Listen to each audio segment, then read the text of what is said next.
what I want to bring you is the 5 principles, not the 5 principles, but five principles to live an energetic life. The permission I want to ask you is to have the conversation person to person. Forget the audience, forget the speaker, forget this whole illusion, and say, hey, there is an opportunity for somebody to be expressing. I want to take that with honor and say, this is me and this is what I'm learning. And the things that I'm going to say are probably not absolute truth. And you can pass them on to you through your own filters. And not to accept that blindly. Can we do that? Beautiful. Thank you. The first part of the conversation needs to be on the basics. If you're talking about living an energetic life, there is no doubt that the vitality of the body is a big part of the equation. Yes or no? So this is the first principle. This is the basics well done. This is also the things that you can find on HoloBody, on Instagram, on Google, on ChatGPT. Huh? But it is important. And so instead of going in the next whole 60 minutes, going step by step, what I wanted is to do a framework. The way that I see building vitality, energy for the body, with a whole bunch of steps there, with a whole blueprint. And what we're going to do is not that we're going to expand on that thing forever until the end of our time, but we're going to take a look at that and see where is my opportunity, where is my next step. This is the way that I see vitality for the body. And this is something that if you want, you can take a picture to keep that information as a reference. There are several layers that will interact with the body, and if I were to organize things by order of importance, this is how I see it. So whenever the goal is, I'm exhausted, I'm tired, I want to have vibrant, radiant energy, we first look into the base of the pyramid. There is very little energy to build the 6-figure business of your dreams if sleep is poor. And then what you will see in each one of these layers is the 80-20. What is the 80-20 of restorative sleep? Many things that we can do, supplements, biohacks, and all these kind of things. But the 80-20 is the 7 to 9 hours of sleep being in a regular schedule and having the regular schedule happening early, 10 to 11 p.m. bedtime, that aligns your body with the natural raises and falls of melatonin. Okay, this is the basis of the pyramid. If I'm not doing that, it'll be very hard to expect to have the vitality, the vibrant energy that I want to express myself as a human being. From that, we go into food, into vital nourishment. And I chose vital nourishment because if you go into food, of course the food is important, but it's the type of food, it's the quality of food, it's the quantity, the food that gives vitality, and not the food that drains vitality. And there's the 80-20 there. First one is to learn to have habitually whole foods, and not the processed ones. But also to increase a couple of nutrient needs that the body has. Protein in each meal and hydration, 2.5 liters of water. If you go in this order, you see for each step that you master, there is more vitality that is available. From there, active lifestyle. The body is made of water, and water is the element that expresses its beauty when it flows. And so the body has limbs. It's made for movement. And this is what turns the energy of the body on. Is that type of thing that when you're very, very tired, you go for a walk, and all of a sudden you have energy again. So the last thing I should do is exercise. And the first 5 minutes of the walk are like dreadful. But the 60 minutes, oh my goodness, why didn't I do before? Huh? For the body to manifest energy, to express energy, it needs also to spend a little bit of it. And so the active lifestyle doesn't mean the workout regimen that I have. Doesn't mean the type of exercise that I do. First, it means staying more active than it is still. And then there are a couple of things that you can do there. The first one is joyful movement. Should I do strength training? Should I do CrossFit? Should I do this? First, you do something that creates the joy of doing it. If this is dancing, swimming, if this is strength, first you do that. You build the relationship with exercise.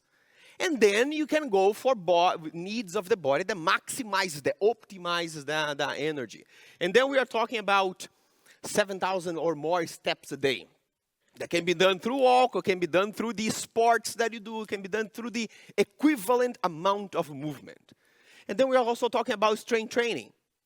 2 to 5 times in a week, depending on how intense is your goal toward the athleticism of the body. Is a need, but first is creating a relationship with an active lifestyle. From there, we go into natural rhythms. Natural rhythms is get the level 1, 2, and 3 and play it as a song. Now we're talking about energy. Energy flows. And if the flow has a rhythm, then it's when things get beautiful. So if you have your sleep schedule, if you have your eating principles, if you have your exercise principles, and then you do this every day in a consistent schedule, in a nice natural rhythm, you're maximizing that energy because you're playing the song. So that natural rhythm is mainly the synchronization of the previous 3. And it also connects you with the natural rhythms of the external environment. So morning sunlight, consistent routines, and limiting the bright lights in the evening. All of those things, poof, raising energy because now you're playing your routines as a song. Then there's stress resilience. Because the stress of the mind affects the vitality of the body. And the more you can create resilience, not to be taken over by the stress of the day-to-day life, the more your body can express vitality. And so we're talking about practices like daily meditation, deep breathing, or regular breaks. Breaks of 5-10 minutes in the middle of the work day. So you can recharge and go. Express your vitality. Recharge and express that into a new bout of work. Nothing really new here. But what we're doing here is putting this into an order. Then later comes connection and purpose. It has a strong, significant impact in the vitality of the body. Connection with other human beings, you feel it here. You feel the sense of connection in the body. I sing, I dance, there's a lot of good stuff. And when I'm home isolated, sometimes I don't feel the physical energy. But the food maybe was not even the most ideal. Maybe I didn't sleep as much yesterday. But that sense of connection brings a different feeling to the body. If right now I needed to pause to work on my dream coach business, I would have more energy available than when I'm doing all the biohacks right, but I'm isolated at home. Does that make sense? Yeah. So close relationships, community, and meaningful goals. Working on something that transcends you. That works a lot for the body. If all the journey with the body is just so you have a beautiful body, a healthier body, a lighter body, and the whole journey ends in you, it becomes very empty at some point. But if you can realize that whatever you're doing is a means to an end, is a means to serve, is a means to transcend, is a means to connect more, then there is more of that energy to keep working on the things that you have to work.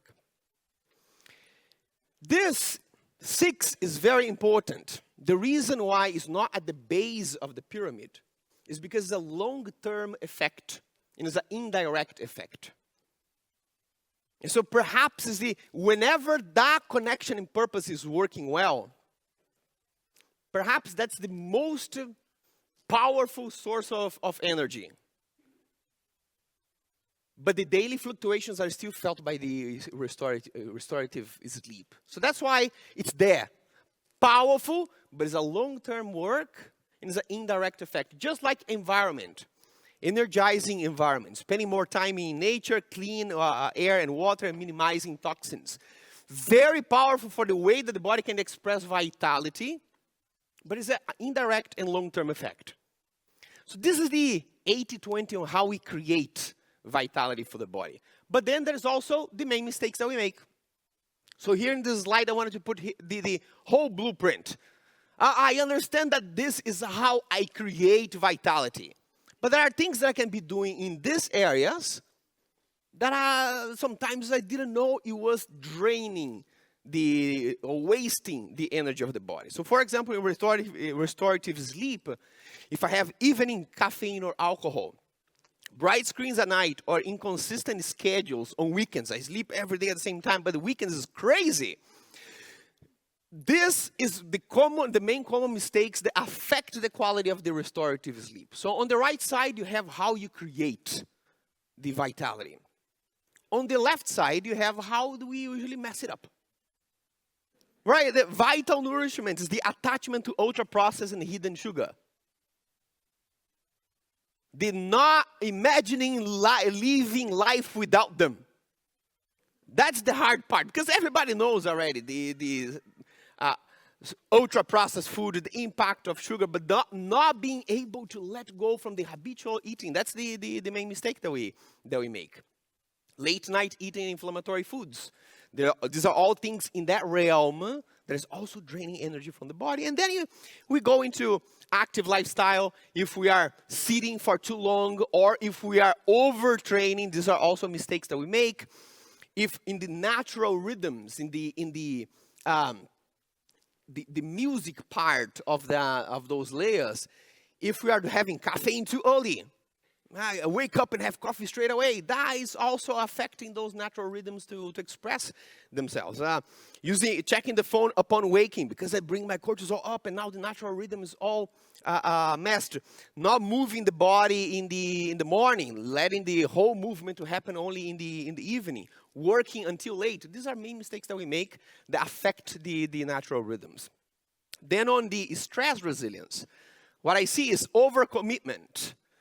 Too many things, wanting too much and committing to too many goals and too many things, and somebody's laughing there and say, that's me. Overthinking, multitasking, procrastinating.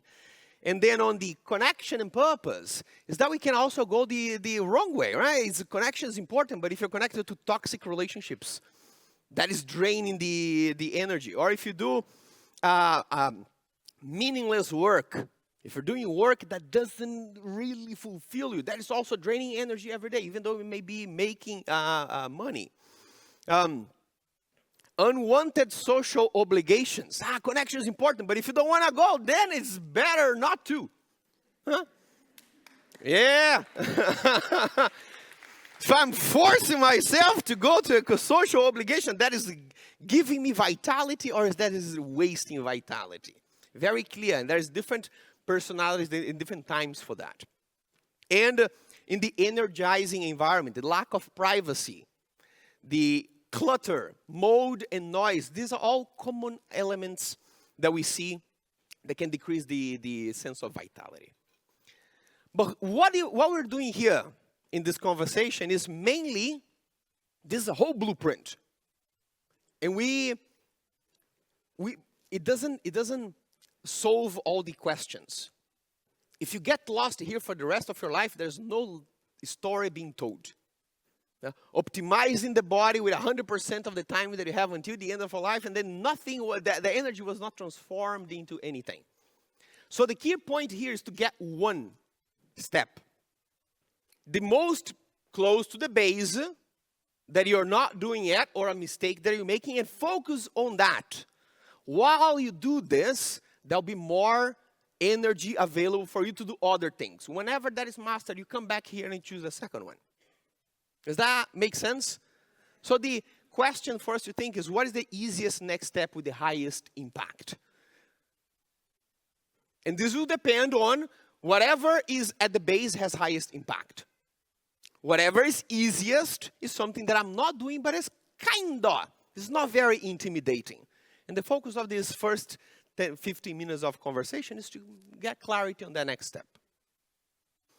But to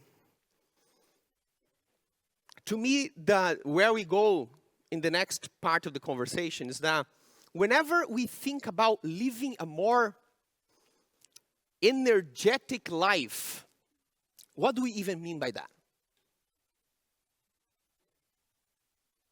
Biohacks and having more that availability, more vitality. I think that is related. But do we actually know what energy means? And have more energy means? I'll ask some shout outs here.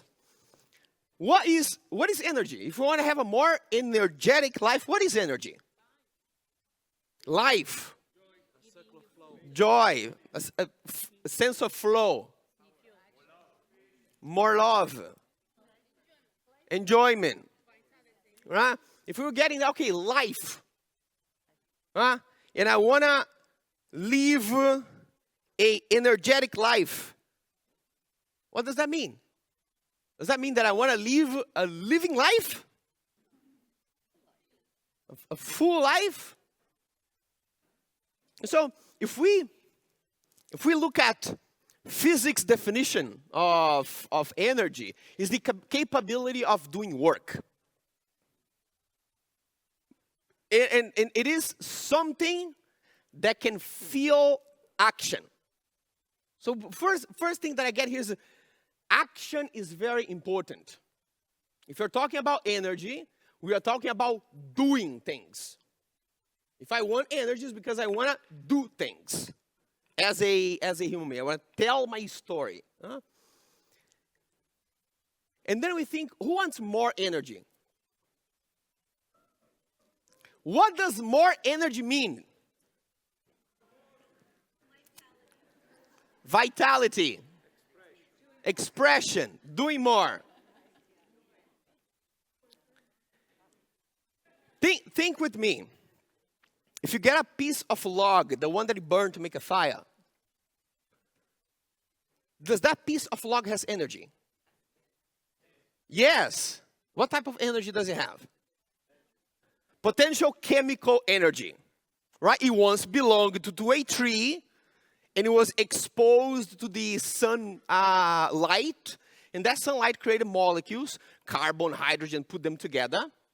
That is potential chemical energy. It is energy? Yes or no? It is energy. But what you want to really see is the fire.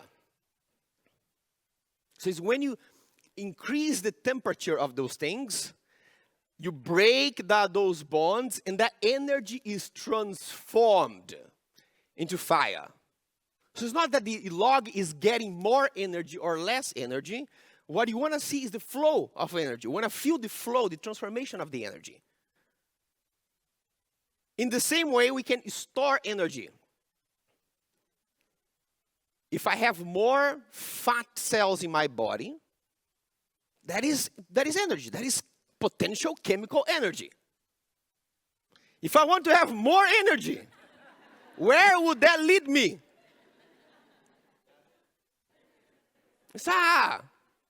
The problem is not that my body is 30%, but I just have more potential. Isn't it so?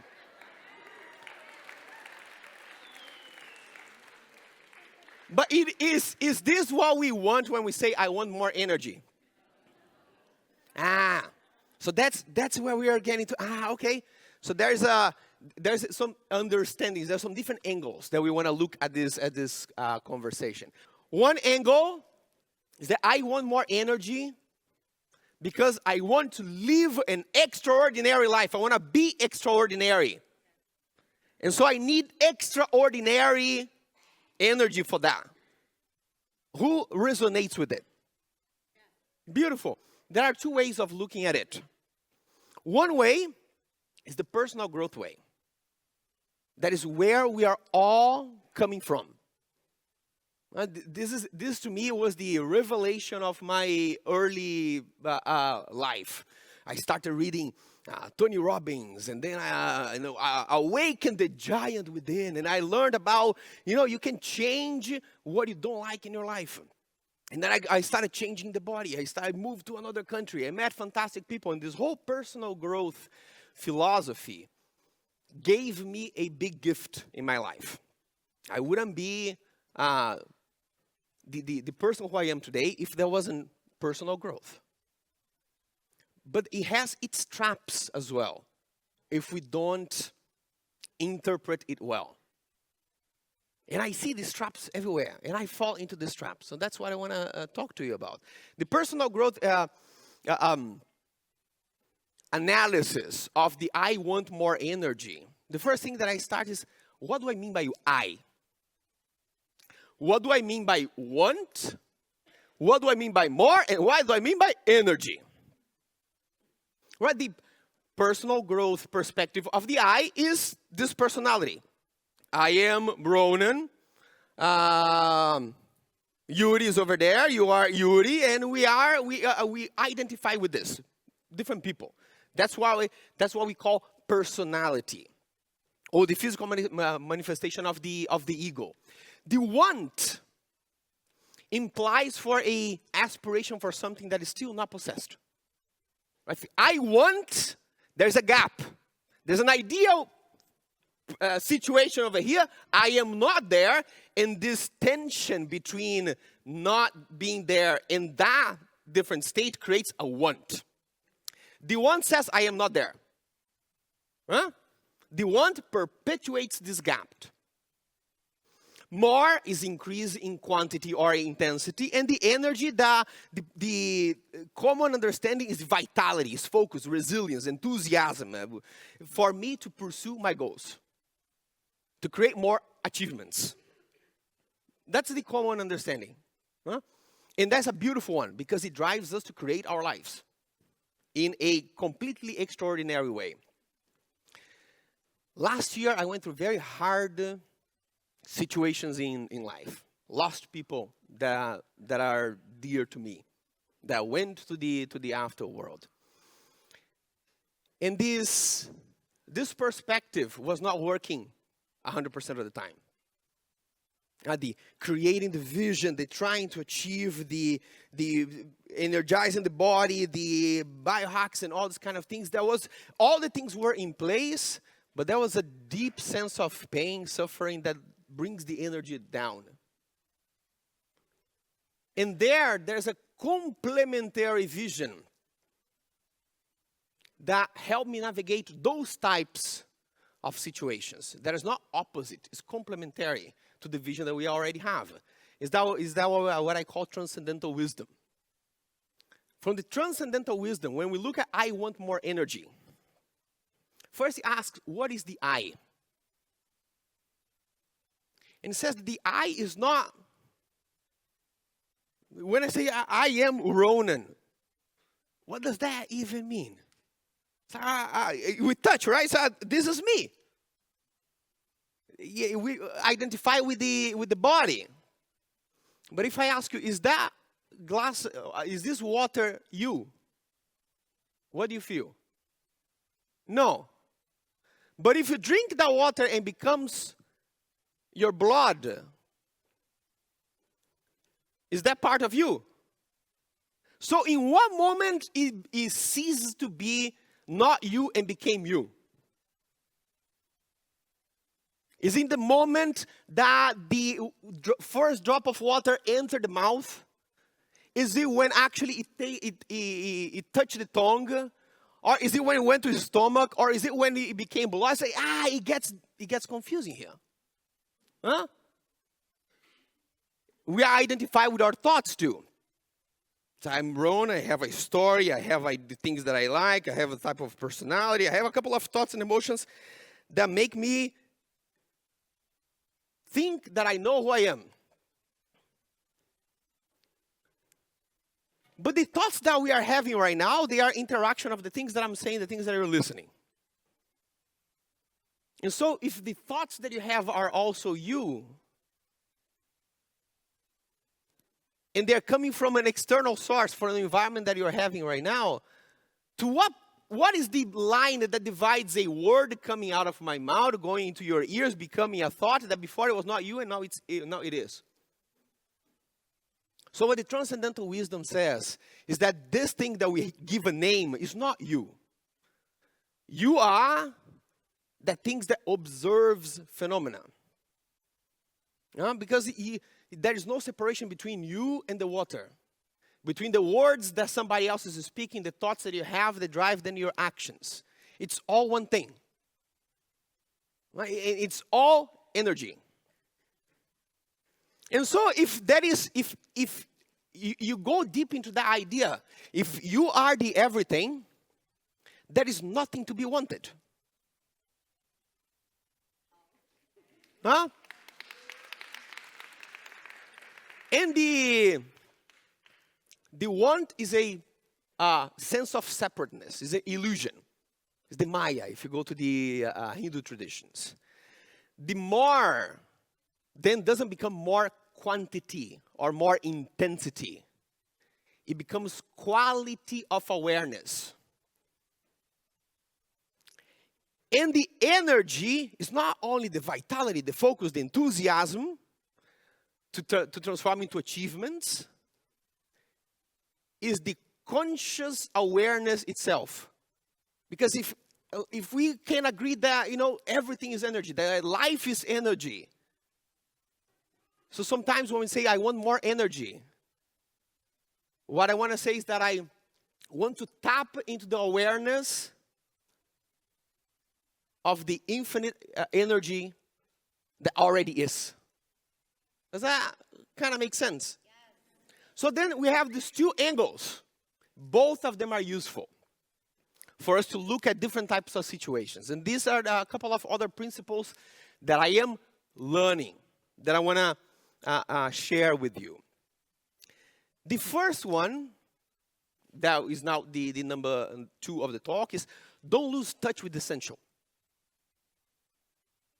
I have a friend that lives in Denmark, and I met him, and he was in a deep depressive state. We were trying to build a business together, and he was very anxious. He said, this needs to work, and he was pushing me, and I was trying to make that work. But I felt that there was a lot of need of this to work. And we started having at some point, left to the business conversation, went to human, and said, man, the reality is that things are very tough.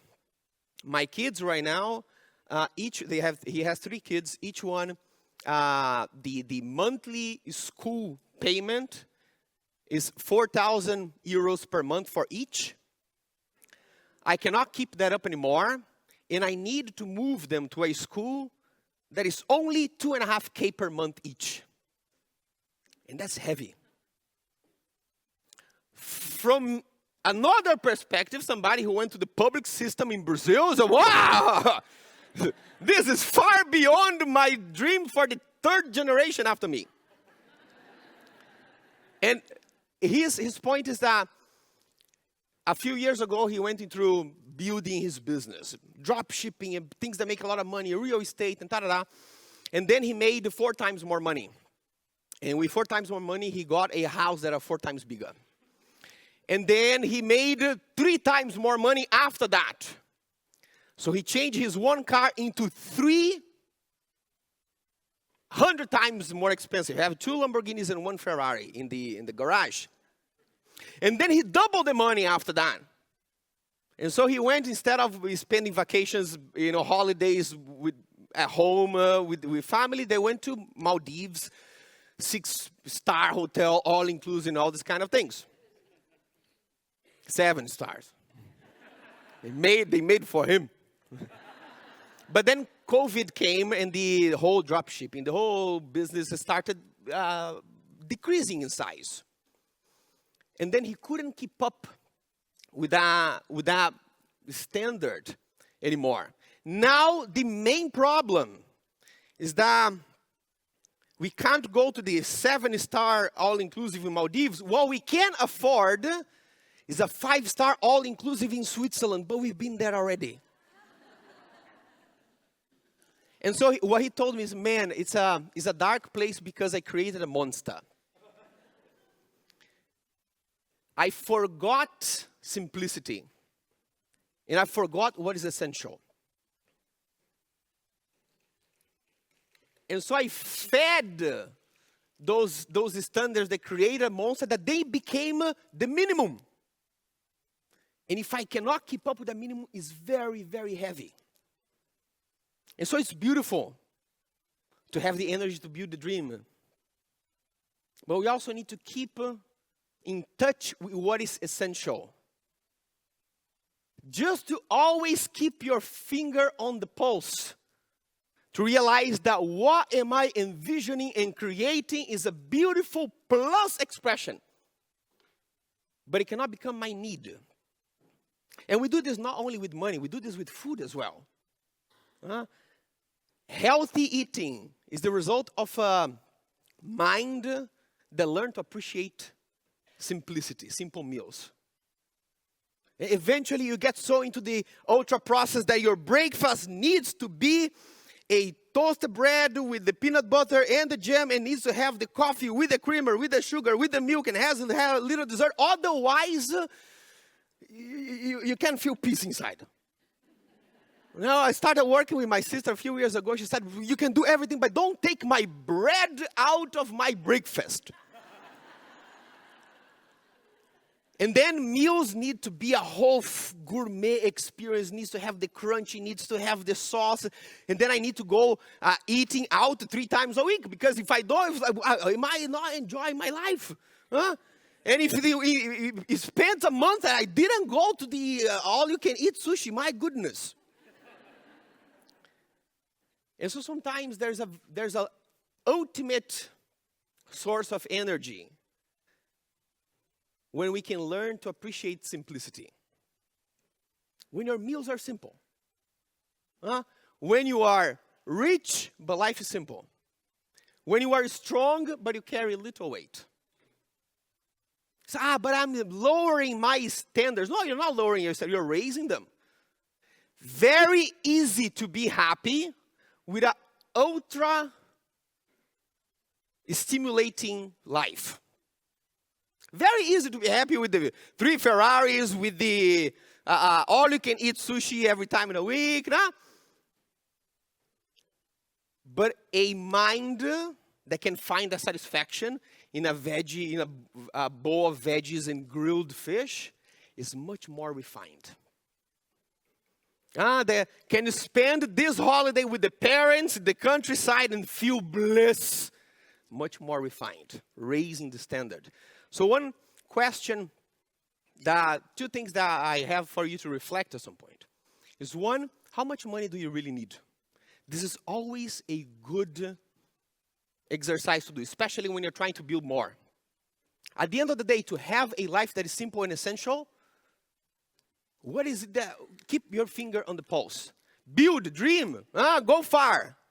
But how much do you really need? Don't forget that, don't lose touch with that. And what is becoming excessive in your life? It can be the pursuit for success or health or pleasure or this. It's a good point to think about. So what are things that can be simpler but more beautiful because of that? The third point is, don't get overly attached to the outcome. This is a lady that works with me in some of the holistic help groups that I have. How long do you think there's between left and right? 6 months? 2 years? 3 months? There are 8 days. Picture on the left was taken on a Friday. Picture on the right was taken on the Saturday of the following week. However, there's a whole 18 months of journey before that. So this is a lady that, before she started her whole health journey, was housewife feeling that her light was fading. She was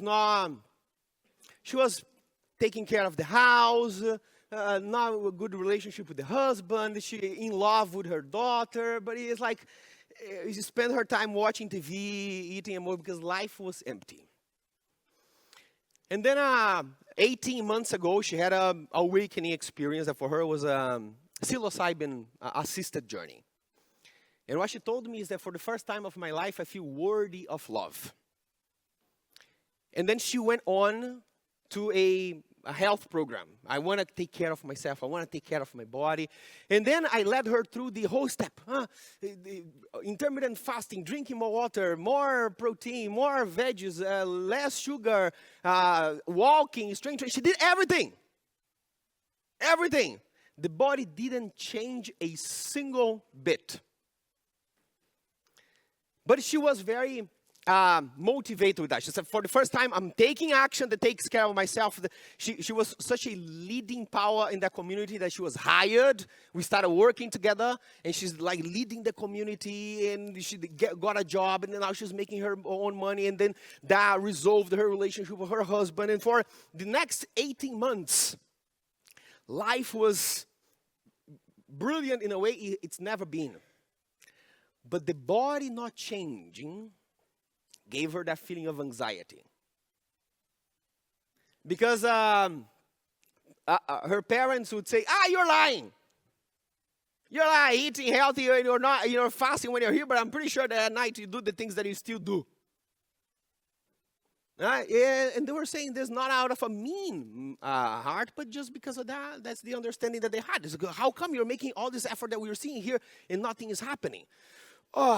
She wanted the outcome, and it became heavier and heavier.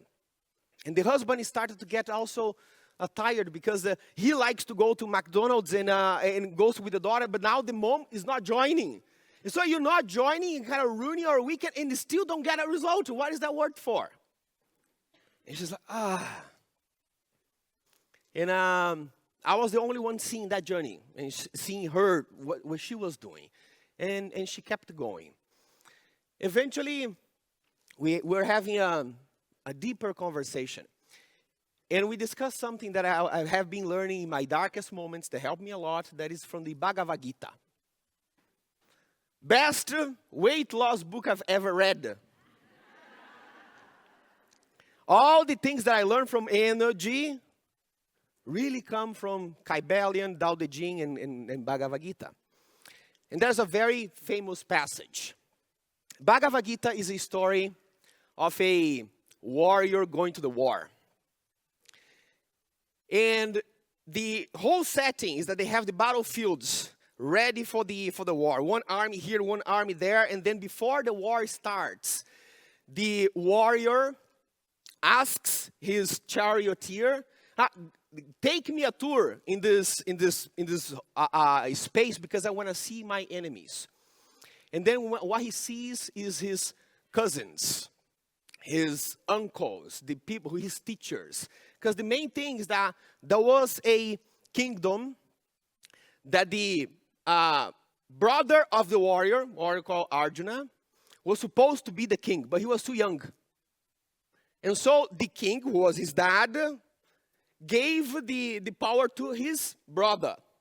And say, whenever my son is ready, you're going to give the power back. But then the uncle started ruling for many years, and when that guy got ready, he didn't want to give the power to the guy, but to his own son. And so there was, we need to solve that into a combat. And when the warrior goes through and see the enemy, he says, these are people whom I love. And then he asks the charioteer, I don't want to fight anymore.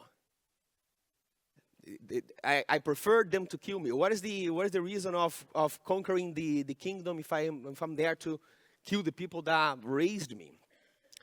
But the charioteer is nobody less, nobody more than God himself. Like the Uber driver is God. And then he gives an answer. And the whole Bhagavad Gita is that conversation. And in summary, one of the things that they talk about is that you should fight. That's what God tells Arjuna. Because your nature is to fight. If you don't fight, you are attaching to the fear.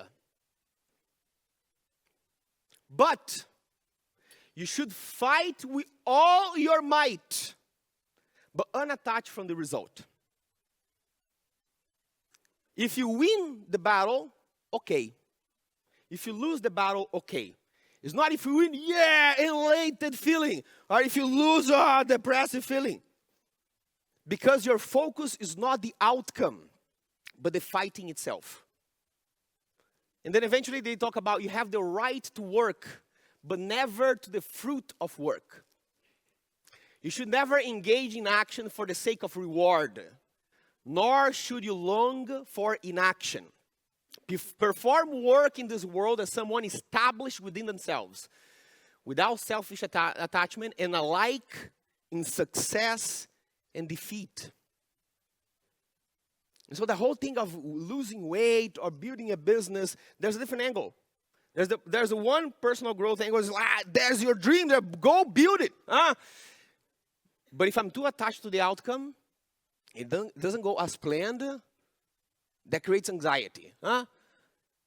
There is ego-driven actions. If it's working, I'll build more because I'm building who I am. That is emotionally volatility. That if it works, I'm feeling great. If it doesn't work, I'm feeling the energy is going down. And that is short-term thinking. I'm too focused on the outcome and I may miss on other bigger opportunities. But then there's an approach of working for its own sake. And this is what the lady did in the before and after picture that I showed you. Eventually, we're in a phase of the program that it was 1 week of a advanced fasting protocol. It's 36 hours of fasting in one day. So you start having last meal on Sunday, and then you fast for 36 hours, and then you have your breakfast on Tuesday.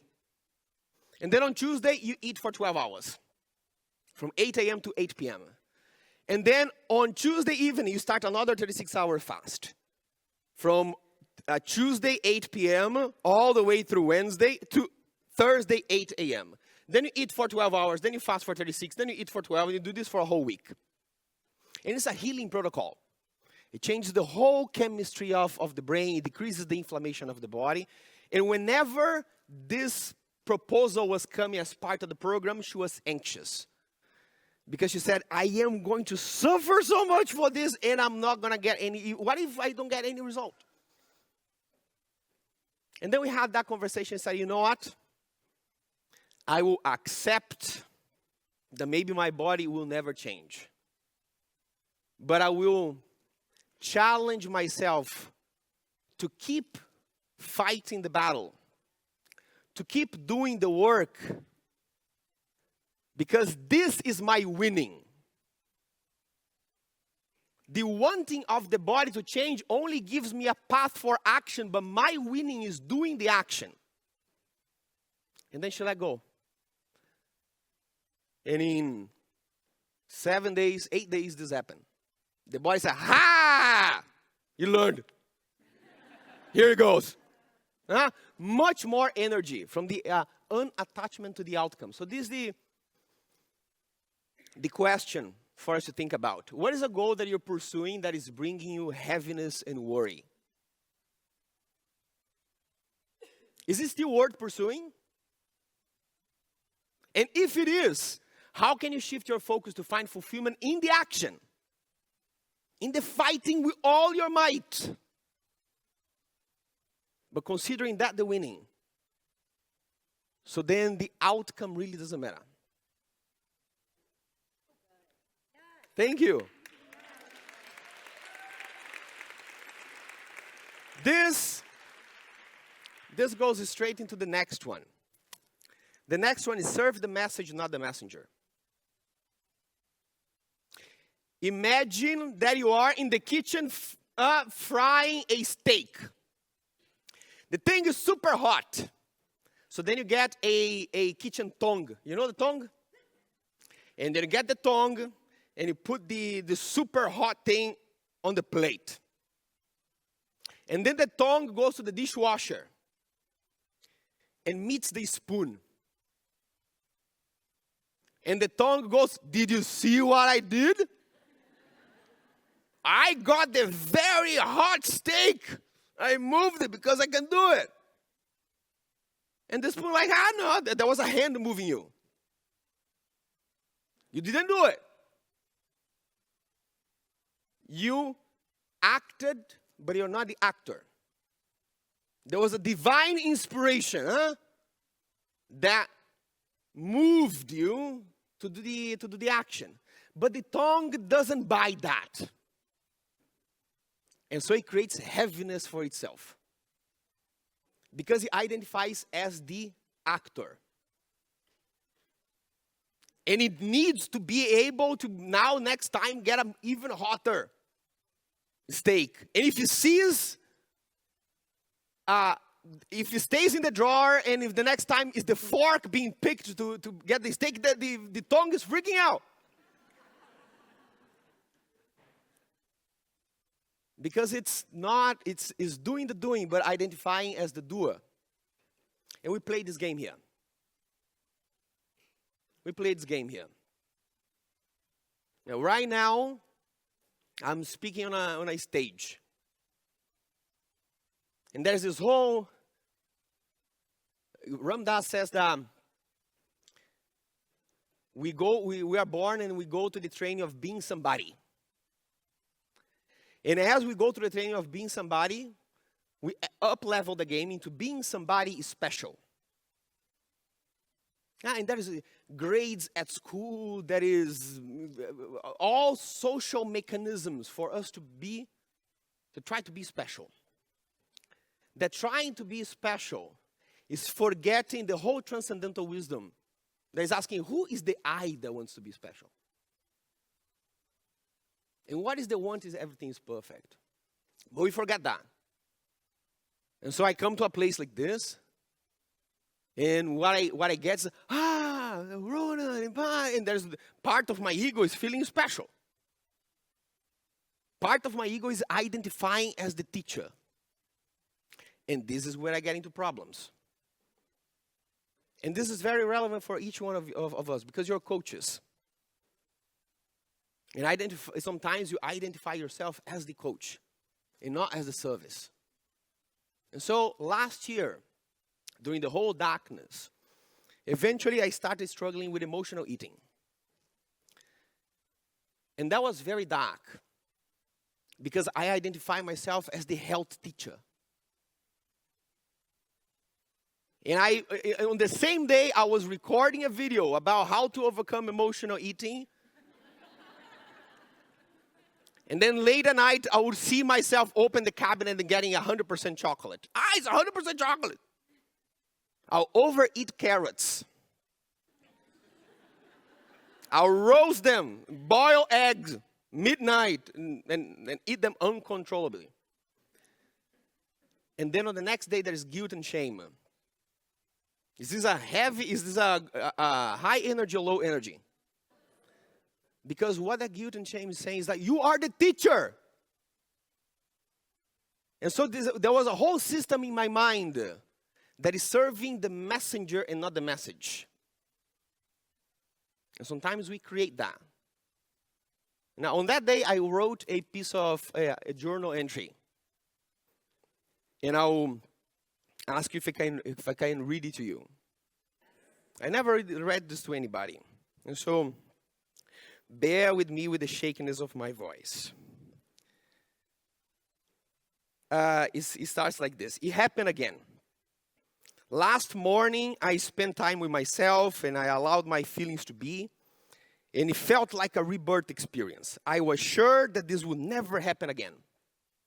But there I was, in the same evening, opened the cabinet several times before going to bed. Now, Eckhart Tolle has been telling me that if we haven't changed, then it's because we haven't suffered enough yet. But yesterday, it felt like I suffered enough. And I was ready to change. I had anger, guilt, I cried of shame. But no. This emotional eating thing is a real journey. I'm here involved in many work projects. launching several programs at the same time, but it feels like I'm doing them just to complete the projects. Just because if I'm a teacher, then I need an audience of students. But when will this be enough? Will I be disconnected from serving until everything is solved and stable? Will I keep postponing connecting with my real message and real purpose until I can have a large audience and make great launches? I've been battling with teaching something I feel I didn't even solve. The darkness I'm going through is by putting myself in a place I tell I can help people. When I offer a solution to something, I don't feel confident I actually have found it. Am I trying to build a business to establish the teacher or the teaching? I'm here disappointed with eating uncontrollably at night because I'm trying to make my body look great to reaffirm a message that I can help people in a way that is not even clear to me. My darkness is trying to be the teacher. But what matters is actually the teaching. Not to find the field I can be the top one expert, but to understand how I can serve better and how well can I serve in. I don't want this heaviness anymore. I don't want the need to be the person, to be special. I don't want people to see me through my work. I hope they can see the divine inspiration, the works of nature that came through. Because this is where the message really comes from. It's not the tongue, but it's the hand moving. I don't want to lose control of my eating and feel addicted to food. I don't want to be a big deal. I don't want food to be a big deal in my life anymore. I don't want to be bloated, to wake up with anxiety, to succumb to it in the evenings. I don't want to look at my body and see it as a reflection of me not facing my battles. I don't want to feel ashamed of my belly when it's sticking out because I ate until I lost control. I don't want this to become an illness in the future because I'm harming my digestive system. I don't want to feel swept away by thoughts of worry and pressure. I don't want to have the need to establish myself and perpetuate the illusion that there is something lacking in me. I don't want to start my weeks and my day without clarity because I didn't recognize what's important to me. I don't want to feel heavy and low in energy because I'm drinking too much coffee. I don't want to work mindlessly just to achieve the goals I committed to. I don't want to financially depend on a job ever. I don't want to be in a relationship that I feel distant. I don't want to get so lost in work that I forget the preciousness of the work that I do. I don't want to distract the distraction of influence, power, greed, or gluttony. I don't want to be defined by my past. I don't want to let people down. I don't want to let myself down. I don't want to keep making promises to myself and not fulfilling them. I want to have a state that is fulfilled and the heart is open. I want to have a space for inspiration. I want to serve. I want to have clarity of my mission. I want to work because I recognize that the work is what is precious and deserves servitude. I think I keep struggling with this emotional eating because I was trying to benefit myself from the outcome. But it's too hard of a fight for it to end in me. I won't go through this in vain. The reason why I'm going through this is because many others do too. I'm here to fight the battles, to learn the moves, to understand the battlefield, because this is a message that wants to reach others in the battlefield. Here's my wish for everybody, that you keep fighting, that you don't give up, even when you don't know what you're doing, even when you don't have the answers, that you don't give up, that you have hope, that you show kindness to yourself and others. This is something that I have learned. I haven't learned how to solve the problems of the body-mind yet. But I have learned how to keep trying. I have learned how to not give up. Maybe not how to find the ultimate inner peace, but how to relentlessly look for it.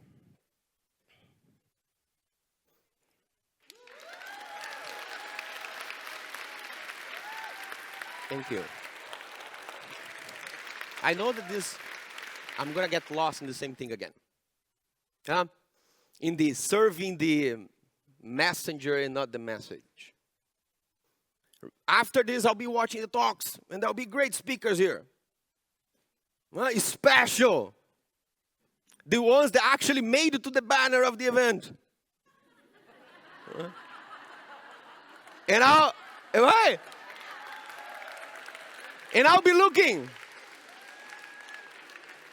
And there's the personal growth part of me that says, what do they do? Because it's so beautiful. How do they do their content strategy? And then I'll inform my actions based on that. But if this is the only thing that I know, that I do, then who is driving the service that I offer? It's not the message, but the messenger. There's no problem doing that. But we always need to remember that from another perspective, there's nothing to be wanted. There's nothing to be changed. And if that is so, how can I serve the messenger? Let that drive. And observe the messenger expressing itself and find it beautiful. All actions are performed by the qualities of nature.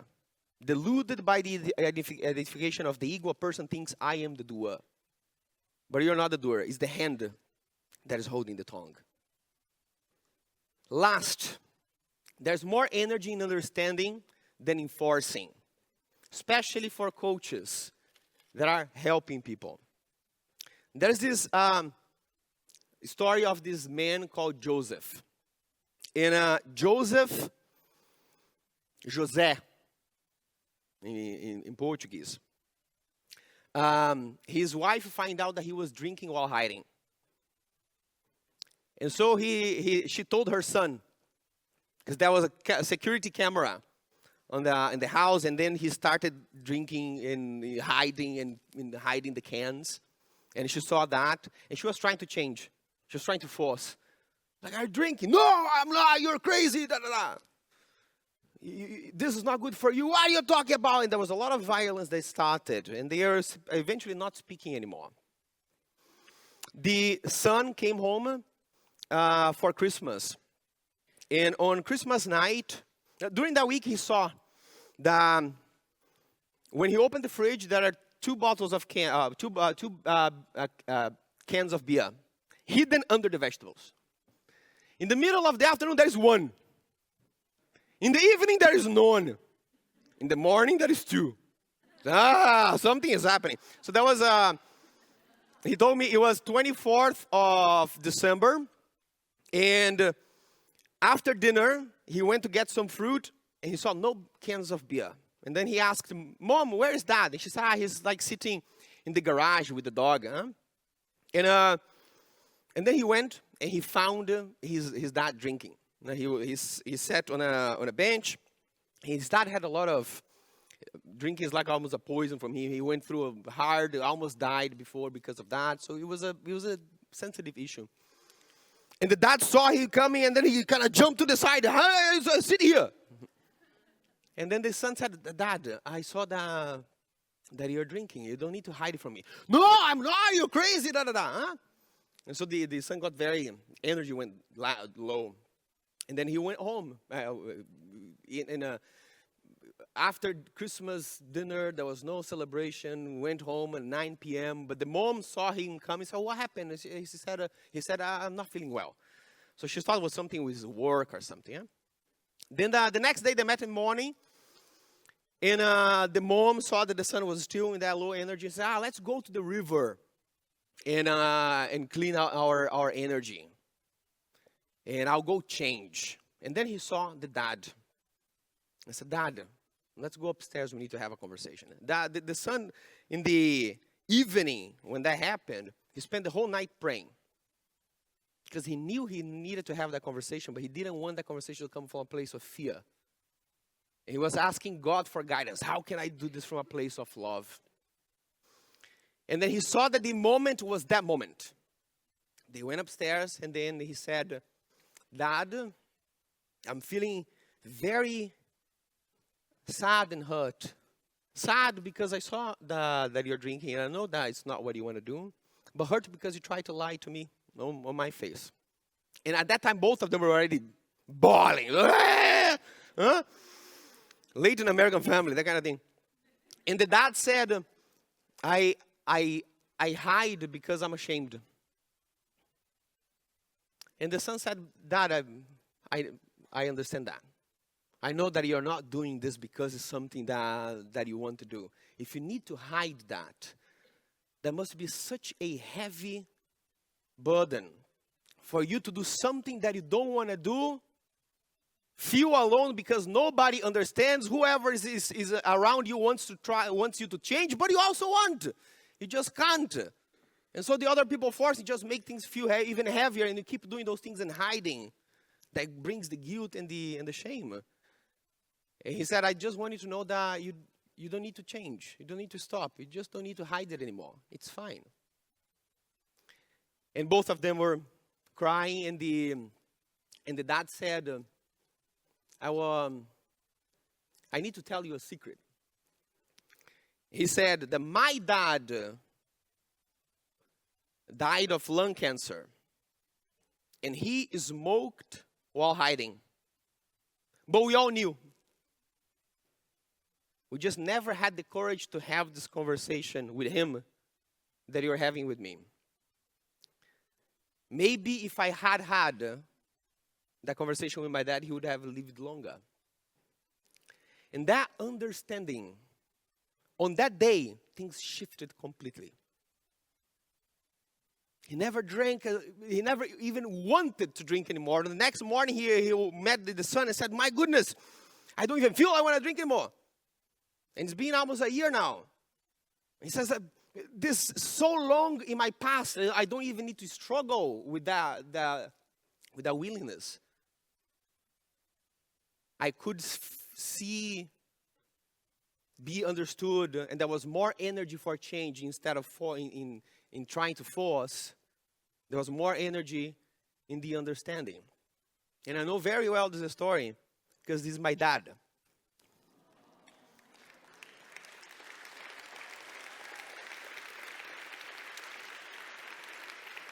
And I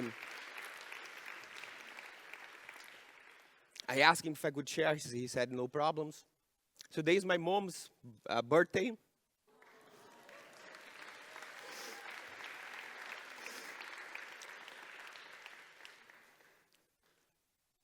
They are in a beautiful relationship now. They went traveling to a city that she loves, sends her flowers, and the love is shining. Many times as a coach, we want the other people to do the things that we believe are right. And there's so much energy being wasted in both sides when we try to force. Think of the things that you're forcing, and if there can be even a more unlimited energy if you understand it. So at the end of the day, there is beauty in being extraordinary, in building extraordinary dreams. But I think the really unlimited energy is when you can hold two opposite ideas in your mind and still be a functional human being. When you can dream about extraordinary. When you can do extraordinary things. While you can find your peace and fulfillment in being the most ordinary person in the world.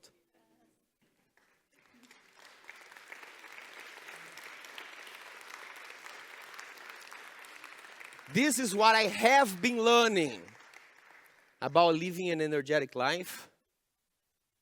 And from human to human, thank you for giving me this space. Thank you so much.